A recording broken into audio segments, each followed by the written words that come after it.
Son zamanlar sosial mediada hər gün gənc yaşda ölüm xəbərləri ilə qarşılaşırıq.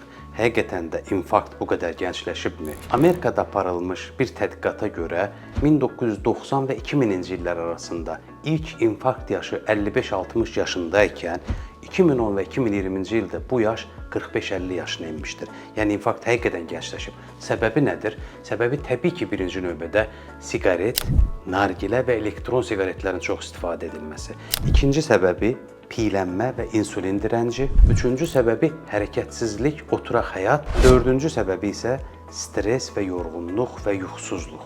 Bu çalışmada göstərilən bir digər maraqlı şey infarkt xanımlarda daha çox artmağa başlayıb, kişilərdə sabit qalır.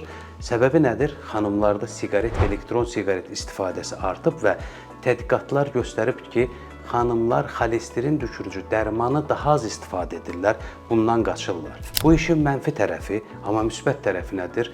Dünyada insan ömrü eyni zamanda total insan ömrü uzanır. Bunun səbəbi də elm və texnologiyanın inkişaf etməsi. Əgər biz həkimə vaxtında müraciət etsək, texnologiyadan istifadə edib bir çox xəstəliklərin qarşısını alıb ölümləri azalda bilərik.